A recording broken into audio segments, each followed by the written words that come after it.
আসসালামু আলাইকুম এভরিওয়ান। শুরু করছি আমি তো ভালোবাসি তোকে উপন্যাসের 24তম পর্ব। লেখনীতে সালমা চৌধুরী। মেঘ চলে যাওয়ার পর আবির পাশ থেকে ফোন নিয়ে মেঘকে হাইড করে ফেসবুকে পোস্ট দিয়েছে, ভালোবাসি তোকে সেই পুরনো অনুভবে, এই জগতের রাজকুমারী শুধু তুই। কেটে গেছে আবিরের নির্ঘুম রাত, তবে এই রাত কষ্টের নয়। কাউকে মিস করা তীব্র অনুভব সারা রাত ঘুমাতে দেয়নি আবিরকে। শুক্রবার 10টার পর আবির ঘুম থেকে উঠে ফ্রেশ হয়ে বেরিয়ে গেছে বাসা থেকে। ঘন্টাখানেক পর সোফায় বসে টিভি দেখছিল মেঘ। আবির সাদা রঙের শর্ট হাতার টি শার্ট পরেছে। শক্তপোক্ত বাহুতে টি শার্টের হাতাটা টাইট হয়ে আছে। চুল দাড়ি ছোট করে কেটে সুন্দর একটা হেয়ার স্টাইলও করেছে। চোখে সানগ্লাস দিয়ে ড্যাশিং লুকে বাসায় ঢুকছে। মেঘের চোখ দরজার দিকে পড়তে আবির ভাইকে দেখে বিস্ময়কর চোখে তাকিয়ে আকস্মিক বলে উঠল, হে মে মার যাউঙ্গা। আবির কাছাকাছি এসে সানগ্লাস খুলে মেঘের দিকে তাকিয়ে দিবার ভুরু নাচালো। সঙ্গে সঙ্গে মেঘ ফিক করে উঠল। হাসির ধরন মেঘের গালে থাকা বিউটি স্পটটা স্পষ্ট প্রতীয়মান হচ্ছে। আবির দৃষ্টি সরিয়ে নিয়ে রুমে চলে গেল। আবির ভাইকে দেখার পর আর টিভি দেখতেও ইচ্ছা করছে না মেঘের। তারপরও কিছুক্ষণ টিভির দিকে চেয়ে রইল। কিছুক্ষণ পর উঠে রুমের দিকে যেতে নিলে আবারও আবির ভাইকে দেখতে পেল। পেস্ট রঙের একটা পাঞ্জাবি, মাথায় টুপি দিয়ে নিজের রুম থেকে বের হয়ে নামাজের জন্য যাচ্ছে। মেঘ ঠায় দাঁড়িয়ে তাকিয়ে রইল আবির ভাইয়ের পানে, দৃষ্টি যেন সরছেই না। আবির মেঘের কাছাকাছি এসেই মেঘের চোখের দিকে তাকিয়ে থমথমে কণ্ঠে বলে উঠল, এখন ভালো লাগছে তোর? এখন ভালো লাগছে তো? মেঘ ওপর নিচ মাথা নেড়ে চিবুক নামিয়ে বিড়বিড় করে বলল, ফিদা।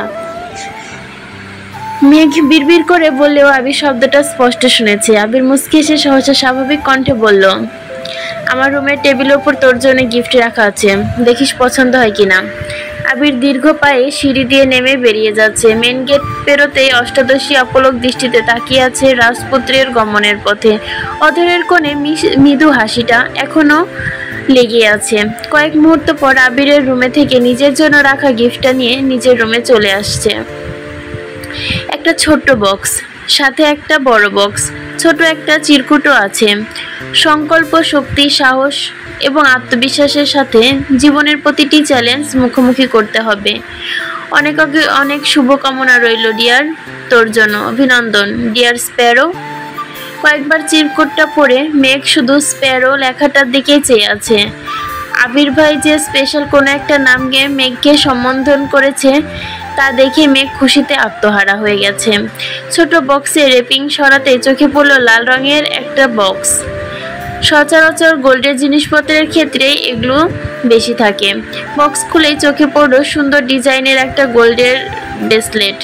মেঘ আশ্চর্য নয়নে তাকিয়ে আছে ব্রেসলেটের দিকে। মেঘ সকলের অপূর্ণ ইচ্ছে আবির ভাই যেন ধীরে ধীরে পূরণ করে দিচ্ছে। প্রথমে আইফোন, ল্যাপটপ, নূপুর, বাইকে ঘোরা থেকে শুরু করে ছোট বড় কত ইচ্ছে পূরণ করতে যেন মেঘের জীবনে আবির ভাইয়ের আগমন ঘটেছে। ব্রেসলেট হাতে দিয়ে ঘুরিয়ে ফিরিয়ে দেখছে। ফোন নিয়ে কয়েকটা ছবিও তুলেছে। তারপর বড় বক্সটা খুলতে দ্বিতীয়বারের মতো বড়সড় শক খেল। 10 কালারের 10 সেট করে মোট 20 ডর্জন কাচের রেশমি চুড়ি বক্সে জল করছে, সাথে অনেকগুলো আংটি। মেঘ চুড়ির দিকে তাকিয়ে মনে মনে ভাবছে, যেই মানুষটা আমার সাথে ঠিকমতো কথাই বলে না, উঠতে বসতে এত রাগ দেখান, থাপ্পড়ও মারেন, উনি এসব কিছু আমার জন্য এনেছেন। যাকে এতদিন অনুভূতিহীন ভেবে আসছি, উনি আসলে এতটা অনুভূতিহীন নয়।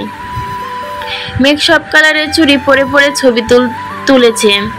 গতকাল তানভীর একটি ব্যান্ডের ঘড়ি দিয়েছে, সেটাও পরে ছবি তুলেছে। সবগুলো হাতের ছবি একসাথে করে ফেসবুকে পোস্ট করেছে। পোস্ট করার সঙ্গে সঙ্গে বন্যা কল করেছে।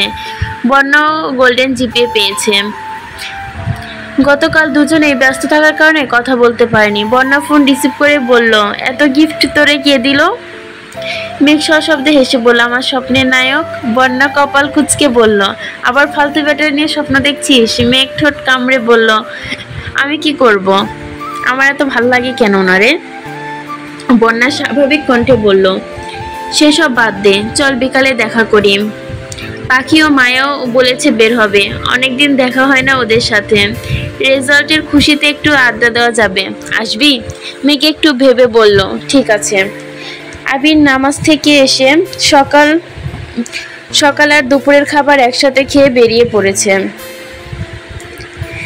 সকাল আর দুপুরের খাবার একবারে খেয়ে বেরিয়ে পড়েছে। আবির বের হওয়ার কিছুক্ষণ পরই মেঘ নিচে নেমেছে। হালিমা খানকে জড়িয়ে ধরে আহ্লাদি স্বরে বলেছে, আম্মু একটু ঘুরতে যাই। হালিমা খান মেয়ের দিকে তাকিয়ে বললেন, আমাকে বলছিস কেন? আমি অনুমতি দেওয়ার কে? তোর ভাইরা আছে, বাপ চাচা আছে, তাদের থেকে অনুমতি নিয়ে যা। মেঘ হাসছে আর বলছে, তুমি বললেই হবে, আর কেউ তো বাসায় নেই। বন্যা, পাখি আর মায়াও আসবে। যাই না প্লিজ। হালিমা খান চিন্তিত স্বরে বললেন, যাবি যা, কিন্তু বেশি দূর যাস নে। আর ড্রাইভারকে বল দিয়ে আসতে। মেঘ ঠান্ডা কণ্ঠে বলল, গাড়ি নিয়ে বান্ধবীর সাথে ঘুরতে যেতে আমার ভালো লাগে না, আমি রিকশায় দিয়ে চলে যাব। হালিমা খান কপাল কুঁচকে বললেন, তুইও তো তোর ভাইদের মতোই হয়ে যাচ্ছিস। গাড়িতে চলাচল করতে তোদের এত সমস্যা কি বুঝি না। মেঘ সশব্দে হেসে নিজের রুমের দিকে ছুটে গেল। কিছুক্ষণের মধ্যেই রেডি হয়ে নিচে নামলো। মায়ের থেকে বিদায় নিয়ে রিক্সা করে চলে গেল গন্তব্যস্থলে। ওরা তিনজনই আগে চলে এসেছে। ইচ্ছে মতো ফুচকা খেয়ে কাছে একটি ফাঁকা মাঠে চার বান্ধবী বসেছে, আড্ডা দিচ্ছে। পড়াশোনা, পরিবারের কথা শেষে প্রেমের টপিকস উঠল। পাখির বিয়ে ঠিকঠাক, অ্যাডমিশন টেস্টের পরে খালাতো ভাইয়ের সাথে বিয়ে। এদিকে মায়ারও বয়ফ্রেন্ড আছে, জগন্নাথ বিশ্ববিদ্যালয়ে পড়ে। তাই মায়া মনে প্রাণে চেষ্টা করছে যেন জগন্নাথ বিশ্ববিদ্যালয়ে চান্স পেতে পারে। ধীরে ধীরে আবির ভাইয়ের কথা উঠল। মেঘ অবলীলায় আবির ভাইয়ের প্রতিটি নিজের অনুভূতি প্রকাশ করলো। সবকিছু শুনে মায়া আকস্মিক বলে উঠল, আমার কাছে একটা প্ল্যান আছে। বাকি তিনজন একসঙ্গে বলে উঠল, কি প্ল্যান?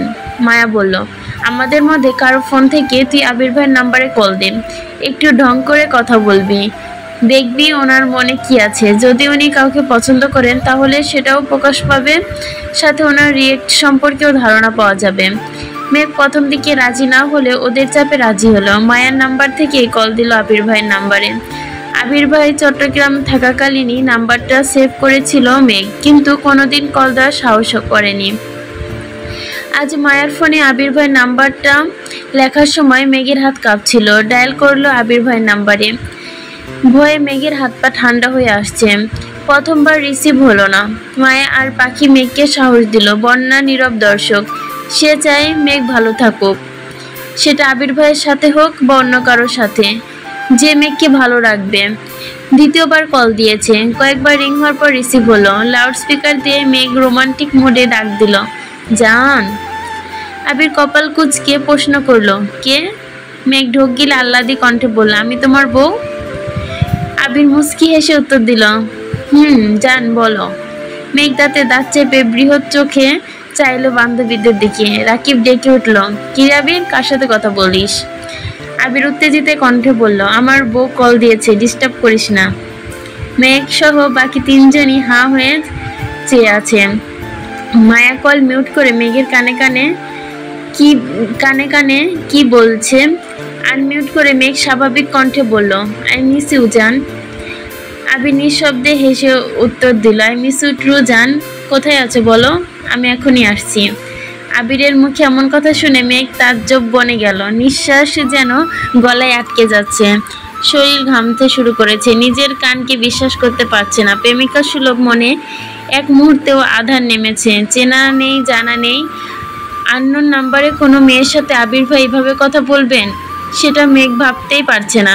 মেঘ এক হাতে মাথা চেপে ধরেছে। আবির পুনরায় প্রশ্ন করলো, কি হলো, কথা বের হচ্ছে না গলা দিয়ে? মায়ার পাখি ঠেলায় মেঘ ধীর কণ্ঠে শুধালো, শুধু বলল, কিছু না। আবির এবার স্বাভাবিক স্বভাবসুলভ গভীর কণ্ঠে প্রশ্ন করলো, কোথায় বসে বাদরামি করা হচ্ছে শুনি? আবির ভাইয়ের প্রশ্নে মেঘ আর আশ্চর্য হলো। কয়েক মুহূর্ত নীরব থেকে কাঁপা কাঁপা কণ্ঠে বলল, মানে? আবির কণ্ঠ দ্বিগুণ ভারী করে জবাব দিল, বাসা থেকে একা বের হয়েছিস, একবার জানানোর প্রয়োজন মনে করলি না? এত বড় হয়ে গেছিস? মেঘের চোখ ফোটর থেকে বেরিয়ে আসার অবস্থা হলো, শুধু দীর্ঘশ্বাস ফেলছে। এভাবে আবির ভাইয়ের কাছে ধরা পড়ে যাবে এটা ভাবতেও পারেনি। লাউডস্পিকার অফ করে ফোন কানে ধরেছে। মেঘ নিশ্চুপ থাকতে দেখি আবির নিরেট কণ্ঠে বলল, যেখানে যেখানে নিঃশ্বাসের শব্দে আমি উপলব্ধি। মেঘকে নিশ্চুপ থাকতে দেখে আবির নিরেট কণ্ঠে বলল, যেখানে নিঃশ্বাসের শব্দে আমি তোর অস্তিত্ব উপলব্ধি করতে পারি, সেখানে তোর কণ্ঠ আমি চিনব না ভাবলে কিভাবে? মেঘ পাথরের ন্যায় বসে আছে। আবির ভাই কি বলছে তার কিছুই মাথায় ঢুকছে না। সে যে ধরা পড়ে গেছে এটা ভেবে লজ্জায় মরে যেতে ইচ্ছে করছে।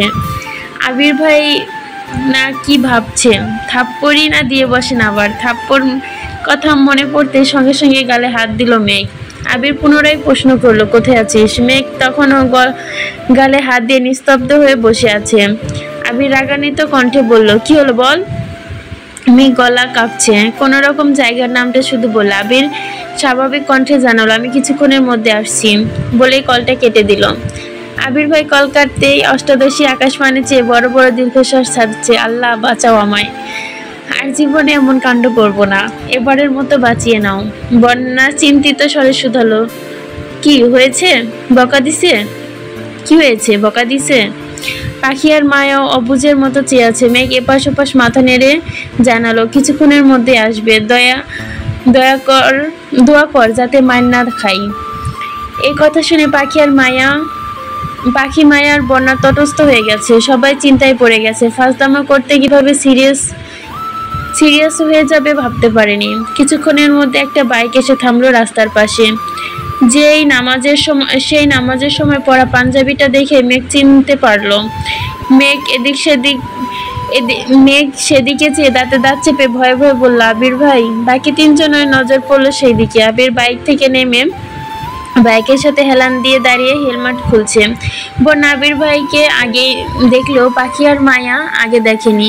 মা উত্তেজিত কণ্ঠে বলল, উনি আবির ভাই? বন্যা জবাব দিল, হ্যাঁ। মায়া পুনরায় বলল, আল্লাহ কি হ্যান্ডসাম, মাশাআল্লাহ, এত কিউট জানলে আমি কথা বলতাম, পটিয়ে আমার করে নিতাম। মেঘ রাগান্বিত স্বরে বলে উঠল, আমার আবির ভাইয়ের দিকে কেউ নজর দিবি না, বলে দিলাম। কথা বলেই মায়ের ফোনটা দিয়ে সেখান থেকে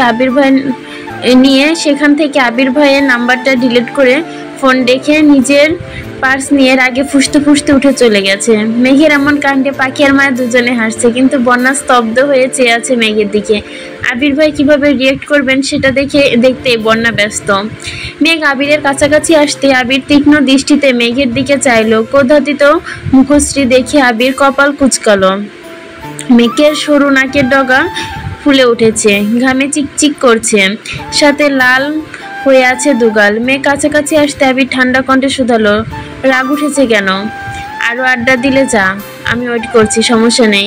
মেঘ রাগে ফুসতে ফুসতে উত্তর দিল, আড্ডা দিব না, চলে যাব। আবির চিন্তিত স্বরে বলল, কি হয়েছে? কে কি বলেছে? মেঘ মনে মনে বলল, আপনার ওপর কারো নজর আমি সহ্য করতে পারবো না। আবির ঠান্ডা কণ্ঠে শুধালো, চলে যাবি? মেঘ ওপর নিচ মাথা নাড়ল। আবির নিজের হেলমেটটা মেঘকে নিজের হাতে পরিয়ে দিচ্ছে। মেঘ ভুরু কুঁচকে আবিরের দিকে চেয়ে প্রশ্ন করলো, এটা তো আপনার হেলমেট, আমায় দিচ্ছেন যে? আবির ভারী কণ্ঠে বলল, রাকিবের হেলমেট নিয়ে আসছি, আমি ওইটা পরবো। এই দৃশ্য তিন বান্ধবী অবাক চোখে দেখছে। বন্যা এবার স্বস্তির নিঃশ্বাস নিচ্ছে। আবির ভাই রিয়েক্ট করেননি, সেই অনেক। পাখি হাসি মুখে বলল, মেঘ ওনাকে পেয়ে সত্যি অনেক হ্যাপি থাকবে, দোয়া করি মেঘ যেন ওনাকে পেয়ে যায়। মায়াও সঙ্গে সঙ্গে তাল মেলালো। কয়েক মুহূর্ত পর আবির বাইক স্টার্ট দিয়ে চলে গেল। ওরা তিনজনও যে যার বাড়ির উদ্দেশ্যে রওনা দিল। আবির মেঘকে একটা ভালো মানের হেলমেটের আউটলেটে নিয়ে গেছে। মেঘকে লেডিস হেলমেট পছন্দ করতে বলে আবির সাইডে বসে আছে। মেঘ ঘুরে ঘুরে দেখছে, অনেক ঘুরে তিনটা হেলমেট নিয়ে হাজির হলো আবিরের সামনে। প্রশ্ন করলো, কোনটা নিব? আবির তিনটা হেলমেট পাশে রেখে ভারী কণ্ঠে বলল, আমার জন্য পছন্দ করে নিয়ে আয়। মেঘ আহাম্মকের মতো চেয়ে আছে, নড়ছেও না জায়গা থেকে। আবির কপাল কুঁচকে তাকালো, গম্ভীর কণ্ঠে বলল, কি বললাম আমি? মেঘ চুপচাপ চলে গেল। অনেক খুঁজে দুটো নিয়ে আসছে। আবির সবগুলো হেলমেট ভালোভাবে দেখে প্যাকিং করে দিতে বলল। মেঘ বিস্ময়কর চোখে চেয়ে কোমল কণ্ঠে বলল, এত হেলমেট নিয়ে কি করবেন? তো একটা হলেই হয়। আবির চোখ রাঙিয়ে মেঘের দিকে চাইলো। মেঘ সঙ্গে সঙ্গে চিবুক নামালো গলায়। মনে পড়ে গেল হিজাব কেনার ঘটনা। মনে মনে বলছে, কি মানুষ রে বাবা, আমি কনফিউজ হয়ে ওনার কাছে এনেছি আর উনি পছন্দ না করে সবগুলো নিয়ে নিলেন। আমি যদি জানতাম উনি 5টাই নিয়ে নেবেন তাহলে আমি 2টা হেলমেটই বেছে নিয়ে আসতাম। হেলমেট কিনে বের হয়ে আবির ভারী কণ্ঠে শুধালো, কাচ্চি খাবি? মেঘ স্বাভাবিক কণ্ঠে উত্তর দিল, হাবি যাবি? অনেক কিছুই খেয়েছি, এখন আর কিছু খেতে ইচ্ছে করছে না। আবির আর কথা বাড়ালো না। মেঘকে বাসার সামনে নামিয়ে নিজের মতো চলে গেল। মেঘ হেলমেটগুলো আবির ভাইয়ের রুমে রেখে নিজের রুমে এসে রেস্ট নিয়ে পড়তে বসেছে। বেশ কিছুদিন চলে গেল। মেঘের পড়াশোনার চাপ বেড়েছে। বিভিন্ন বিশ্ববিদ্যালয়ে আবেদন ছাড়ছে। ভর্তি পরীক্ষা ঘনিয়ে আসছে। পড়াশোনার ব্যস্ততার মাঝেও রোজ নিয়ম করে আবির ভাই অফিসে যাওয়ার সময় এবং রাতে ফেরার সময় বেলকনিতে দাঁড়িয়ে দেখে আবির অফিসের কাজে ব্যস্ত হয়ে পড়েছে। চারদিকে সামলিয়ে যথারীতি হিমশিম খাচ্ছে। একদিন মেঘের কাচ্চি খেতে খুব ইচ্ছে করছে। তানভীর ভাই নির্বাচনের কাজে ব্যস্ত, তাই ফোন দিতে সাহস হচ্ছে না। মিমের কাছে গিয়েও বলেছে। মিম সঙ্গে সঙ্গে বলে উঠলো, ভাইয়াকে বলো নিয়ে আসতে। মেঘ ঢোক গিলে বলল, আমি বলতে পারবো না, তুই কল দিয়ে বল। মিম ভয়ে ভয়ে জানালো, আমি বলবো? মিম টেলিফোন থেকে আবিরকে কল দিল। আবির রিসিভ করেতেই মিম বলল, আসসালামু আলাইকুম ভাইয়া। আবির স্বাভাবিক কণ্ঠে উত্তর দিল, ওয়ালাইকুম আসসালাম। কিছু বলবি? মিম আকস্মিক বলে উঠল, আপুর কাচ্চি খেতে ইচ্ছে করছে। মেঘ রেগে মিমের দিকে তাকিয়ে দাঁতে দাঁত চেপে কিরমির করে বলছে, তুই আমার কথা বললি কেন? আবির কণ্ঠ ভারী করে প্রশ্ন করলো, মেঘ কোথায়? মিম মৃদু হেসে বলল, এখানে আছে। আবির রাগান্বিত স্বরে বলল, ওর কি ফোন নেই নাকি ও কথা বলতে পারে না? তোকে দিয়ে বলতে হয় কেন? ধমক শুনে মেঘ সঙ্গে সঙ্গে চোখ বন্ধ করে দোকানে হাত চেপে ধরলো যাতে আবির ভাইয়ের বাকি কথাগুলো শুনতে না পারে। আবির গম্ভীর কণ্ঠে পুনরায় বলে উঠল, ওর কাছে ফোন দে। মিম ভীত স্বরে বলল, আপু চোখ কান বন্ধ করে বসে আছে। আবির দীর্ঘশ্বাস ছেড়ে রাগ হজম করে বলল, ওর কান থেকে হাত সরিয়ে ফোনটা ওড়ে দে। মিম যথারীতি তাই করলো। মেঘ ভয়ে ভয়ে ফোনে কানে নিয়ে কাছে নিল। কিছু বলার আগে আবির কণ্ঠ ঠান্ডা করে জিজ্ঞেস করলো, কাচ্চি কি এখনই আনতে হবে নাকি ঘন্টাখানেক পর আনলে হবে? মেঘ বিষময়ের চোখে তাকিয়ে মিমের দিকে ভেবেছিল না জানি কত বকা খাবে, কিন্তু ঘটনা পুরো উল্টো। মেঘ স্বাভাবিক কণ্ঠে বলল, পরে আনলেও হবে। ঘন্টা 2 পর মেঘ রুমে বসে ইয়ারফোন দিয়ে গান শুনছিল। এর মধ্যে আবির বাসায় এসেছে। গানের সাউন্ডে বাইকের শব্দও শোনেনি মেঘ। আবির মিমকে 2 প্যাকেট দিয়ে বাকি একটা কাচ্চি প্যাকেট নিয়ে মেঘের রুমে গেল। হঠাৎ আবির ভাইকে দেখে ভূত দেখার মতো চমকে উঠে কান থেকে ইয়ারফোন খুলে ফেললো। আবির কাচ্চির প্যাকেট মেঘকে দিয়ে শক্ত কণ্ঠে বলল, তোর ফোন দে।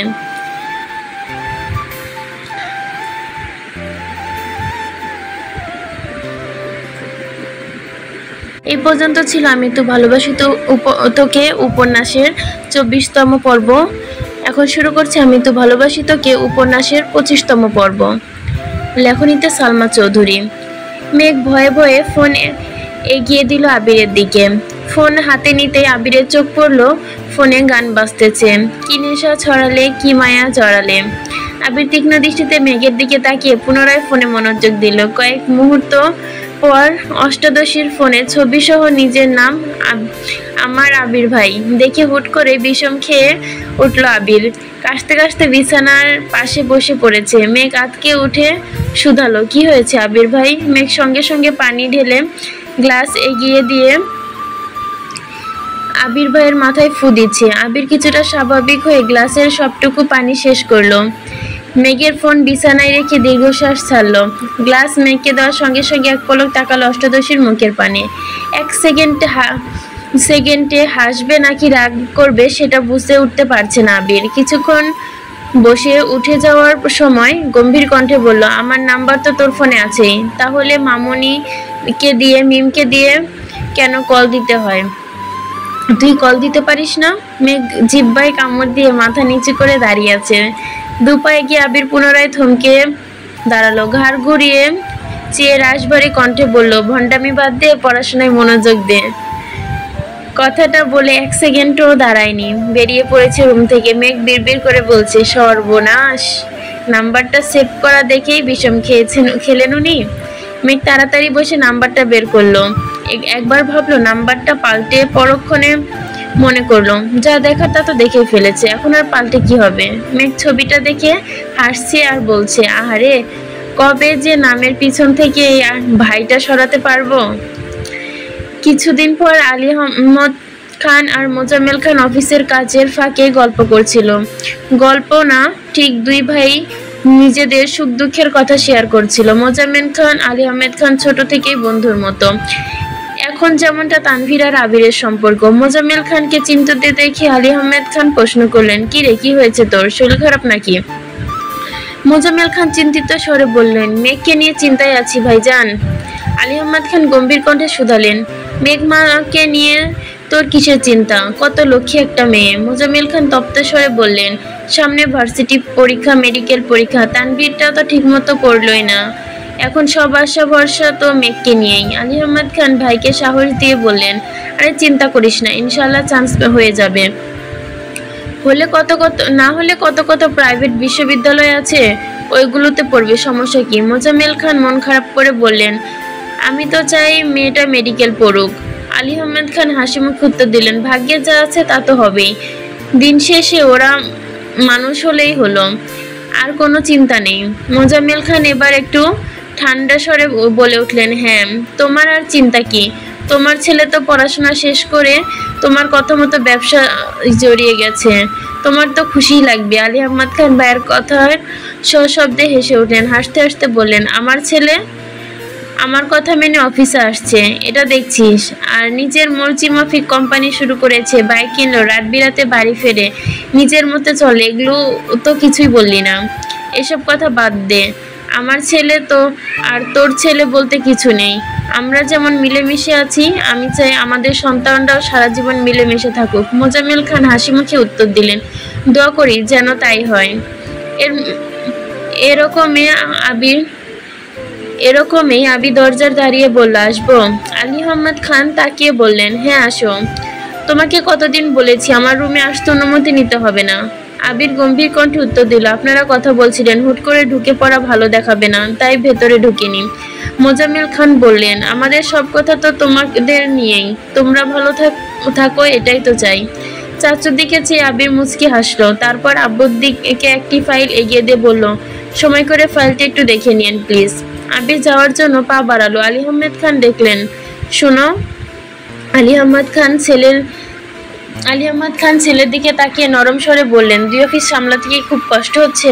আবির মৃদু হেসে উত্তর দিল, না, সমস্যা নেই, কষ্ট না করলে আপনাদের মতো সাকসেসফুল কিভাবে হব? আলী আহমদ খান নিঃশব্দে হেসে বললেন, সব বাদ দিয়ে কাজ করলে তো হবে না, নিজের যত্ন নিতে হবে।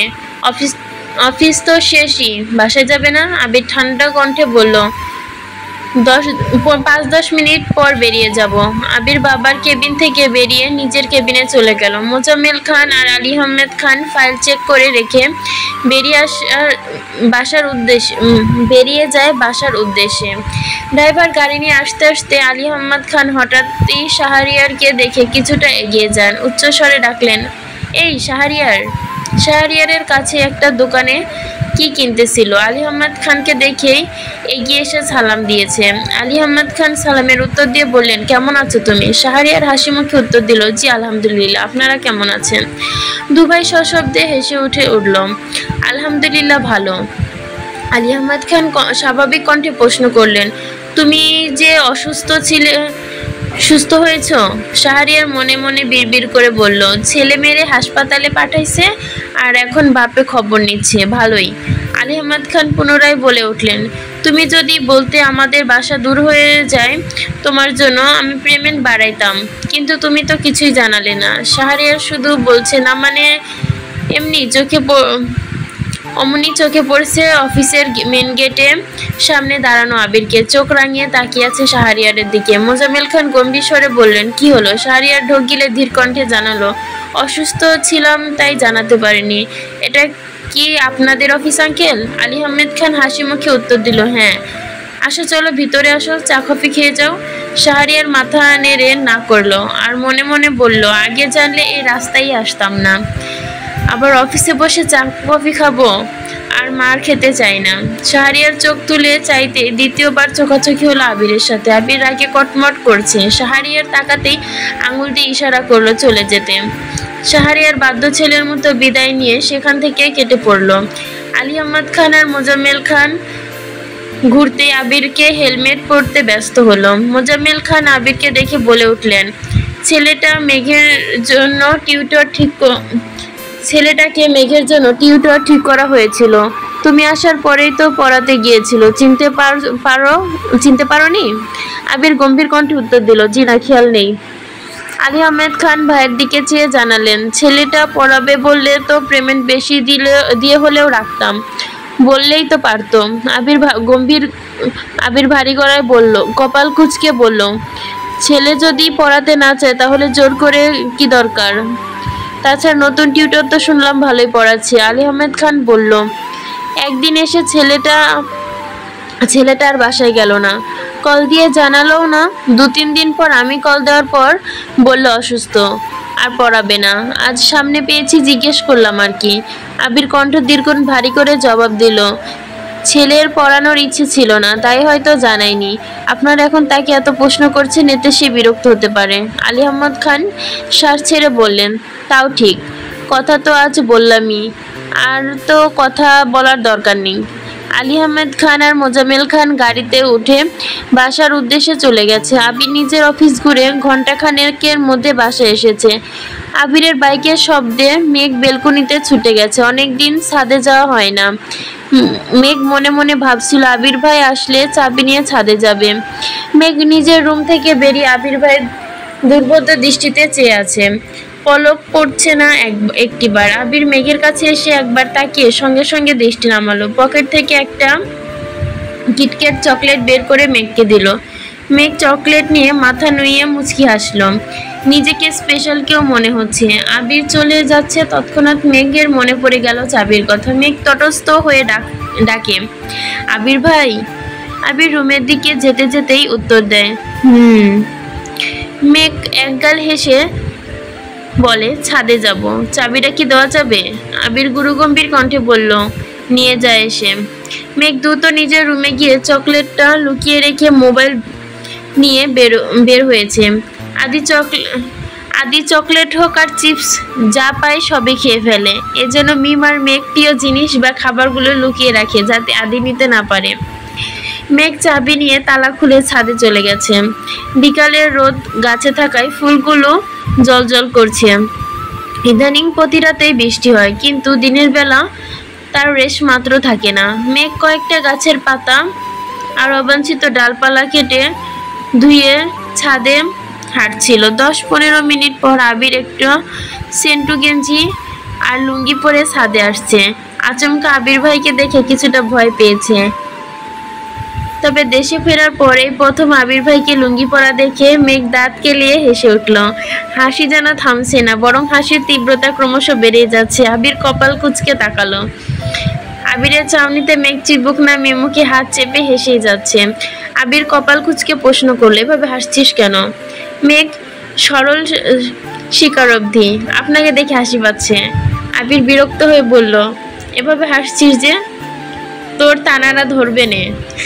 আকস্মিক মেঘের মুখ বন্ধ হয়ে গেল। ঘাড় ঘুরে এদিক সেদিক তাকিয়ে দেখলো। মেঘের কাণ্ড দেখে আবির মুচকি এসে ছাদের কর্নারে সিঙ্গেল সোফায় গিয়ে বসে পড়েছে। সূর্যের আলো ধীরে ধীরে কমতে শুরু করেছে।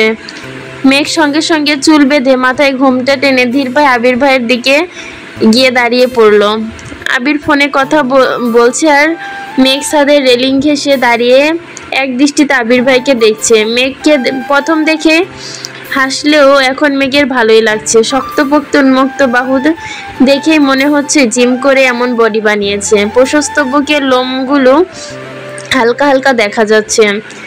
আবির ভাই কিভাবে দেখে মেঘের বুকের ভেতর ধুকপুক শুরু হয়েছে।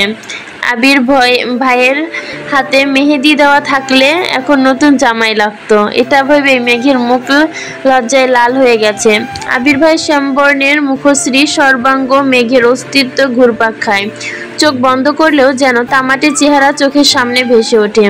মেঘ বিড়বিড় করে বলল, ডুবে ডুবে ভালোবাসি, আপনি না বাসলেও আমি বাসি। মেঘ চুপি চুপি আবির ভাইয়ের 3-4টা ছবি তুলে নিয়েছে। আবির কল কেটে মেঘের দিকে চেয়ে ঠান্ডা কণ্ঠে বলল, এখানে দাঁড়িয়ে আছিস কেন, রুমে যা। মেঘ আহ্লাদি কণ্ঠে বলল, একটু থাকি না প্লিজ। আবির আর কিছু বলল না। আহ্লাদি কণ্ঠে মেঘ কিছু বললে আবির কখনোই না করতে পারে না। এই সেই ললনা যার সামান্যতম আবদারও আবির ফেলতে পারে না। আবিরের সমস্ত পৃথিবী একদিকে আর অন্যদিকে তার স্পেরো। আবির চোখ বন্ধ করে সোফায় হেলান দিয়ে বসে আছে। বেশ খানিকটা সময় মেঘ আবির ভাইয়ের সরু নেত্রে নিরীক্ষণ করে ধীর কণ্ঠে বলল, আবির ভাই। আবির চোখ বন্ধ করে জবাব দিল, মেঘ উদ্বিগ্ন কণ্ঠে শুধালো, আপনার কি মন খারাপ? আবির মেঘের দিকে তাকিয়ে মুচকি হেসে উত্তর দিল, কই না তো। মেঘ কিছু বলতে যাবে তার আগে আবির বলে উঠল, আজান পড়বে কিছুক্ষণের মধ্যেই, তোর একটু থাকার ইচ্ছে মিটলে রুমে যা। মেঘ বাধ্য মেয়ের মতো চুপচাপ রুমে চলে গেল।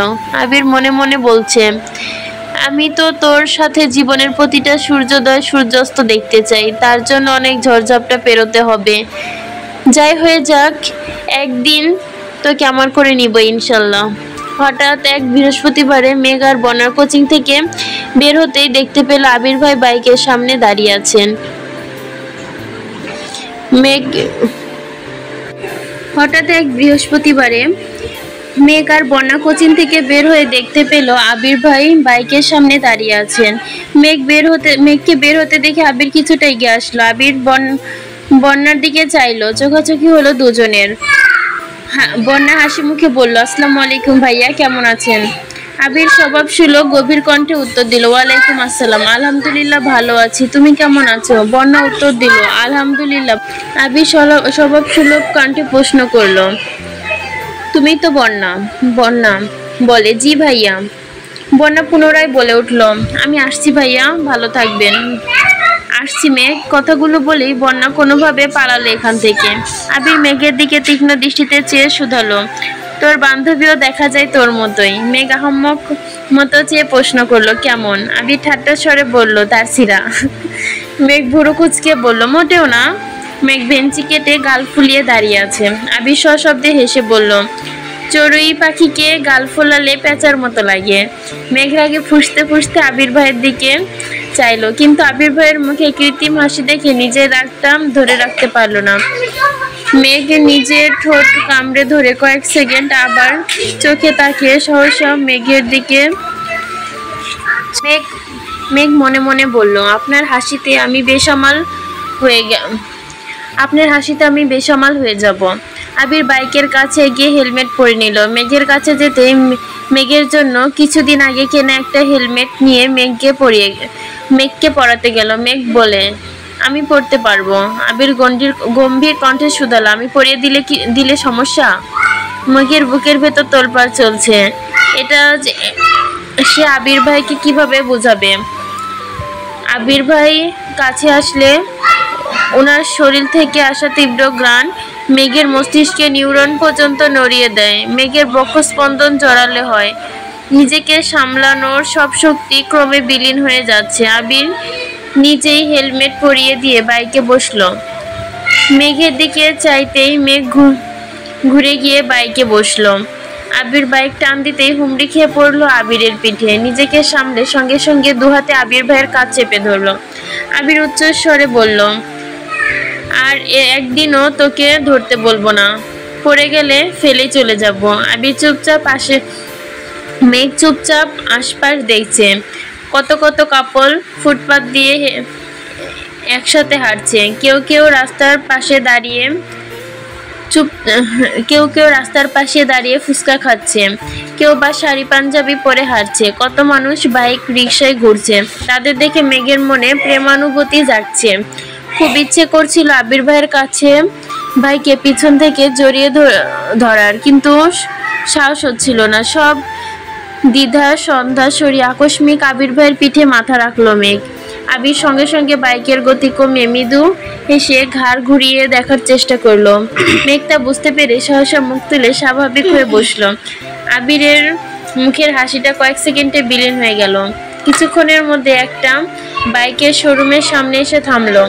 মেঘ উদ্বিগ্ন কণ্ঠে শোধালো, আবার এখানে কেন আসছি? আবির নিরেট কণ্ঠে বলল, তোর ভাইয়ের জন্য বাইক কিনতে আসছি। মেঘ উত্তেজিত কণ্ঠে শোধালো, সত্যি? আবির মেঘকে নিয়ে ভেতরে ঢুকতে ঢুকতে বলল, পছন্দ কর। মেঘ উত্তেজনায় নিমিষেই মিলিয়ে গেল, আস্তে করে বলল, আমি তো বাইক চিনি না, আর আমার পছন্দ ভাইয়ার কি ভালো লাগবে? আবির শক্ত কণ্ঠে বলল, তানভীরের নির্দিষ্ট কোনো পছন্দে নেই, তাছাড়া তুই ওকে গিফট করবি, এতে পছন্দ না হওয়ার কি আছে? তুই কালোর মধ্যে কয়েকটা পছন্দ কর, আমি তো আছি। মেঘ আশ্চর্য নয়নে তাকিয়ে বলল, আমি গিফট করব মানে? আবির কপাল কুঁচকে বলল, এত মানে বুঝতে হবে না। আবির ঘুরে ঘুরে বাইকের ডিটেলস বলছে আর মেঘ পছন্দ করছে। সব শেষে দুটো বাইক নিয়ে কনফিউজ। মেঘ আবিরের ভাইয়ের দিকে চেয়ে বনিতা ছাড়াই বলে উঠল, দয়া করে দুইটা নেওয়ার চিন্তা করবেন না প্লিজ। আবির মেঘের মুখোমুখি হয়ে ছোট করে বলল, আমারটা রেখে এই দুটা নিয়ে নেই। মেঘ চিৎকার দিয়ে উঠল, না, আপনারটা আমার অনেক পছন্দ। আবির মৃদু হেসে সাইডে গিয়ে বসলো। মেঘকে বলল তানভীরকে কল দেওয়ার জন্য। আবিরের কথা মতো মেঘ কল দিয়ে সেই কথাগুলোই বলছে যা আবির শিখিয়েছে। কিছুক্ষণের মধ্যে তানভীর চলে আসছে। মেঘ তানভীরের হাতে দুটো চিরকুট দিয়ে বলল, যে কোনো একটা তুলো। তানভীর বোনের কথা মতো তাই করলো। সহসা মেঘ উত্তেজিত কণ্ঠে বলল, সারপ্রাইজ, এটা তোমার গিফট আবির ভাইয়ের তরফ থেকে। আবির পাশ ফিরে মেঘের দিকে চেয়ে বলল, আমাদের দুজনের পক্ষ থেকে, টাকা আমার পছন্দ ওর। তানভীর আবিরকে জড়িয়ে ধরে বলে, থ্যাংক ইউ সো মাচ ভাইয়া। মেঘকেও ধন্যবাদ দিল। বাইকের সব কাজ শেষ করে শোরুম থেকে বের হয়েছে। বলল, ভাইয়া টিট দিবা না? তানভীর হাসি মুখে বলল, অবশ্যই দিব, 1 মিনিট ওয়েট করবো না? আবির সাইডে গিয়ে তানভীরের কানে কানে বলল, ভাইয়া হেল্প করো প্লিজ। আবির কপাল কুঁচকে বলল, কি হেল্প? তানভীর বিড়বিড় করে বলল, তোমার মতো আমারও ওনাকে প্রথম বাইকে বসাতে চাই। আবির তীক্ষ্ণ দৃষ্টিতে চেয়ে তপ্ত স্বরে শুধালো, আমি কারে প্রথম বাইকে উঠাইছি? তানভীর ঠাট্টা স্বরে বলল, আমার সামনে ঢং করো না ভাইয়া। আমায় বাইকে উঠাতে হবে বলে একা একা বাইক কিনে নিয়ে গেছো। মাদিকে বাইকে ঘুরাবা দূরের কথা, আমায় বাইক ছুতেও দাওনি। বনুকে নিয়ে সর্বপ্রথম বাইকে ঘুরছো। বনুকে নিয়ে ঘোরার কয়েক দিন পর আমাকে তোমার বাইকে প্রথম উঠতে দিছো। কি ভাবছো আমি জানি না? তুমি যেদিন বনুকে নিয়ে ঘুরছো সেই দিনই আমার বন্ধু আমায় বলছে। আবির নিঃশব্দে হেসে বলল, আসতে বল, ও শুনে ফেলবে। তানভীর অকুল স্বরে বলল, তাহলে আমার ব্যবস্থাও করে দাও প্লিজ। আবির গম্ভীর কণ্ঠে উত্তর দিল, ওনাকে তো আনতে চাইছিলাম, কিন্তু ওনাকে বলার আগে ছুটে পালাইছে। তানভীর সুস্থির ভঙ্গিতে বলল, প্লিজ ভাইয়া। আবির ভুরু কুঁচকে তাকিয়ে বিড়বিড় করে বলল, তুই তো তোর বোনের মতোই চাইছিস। ঠিক আছে দেখছি।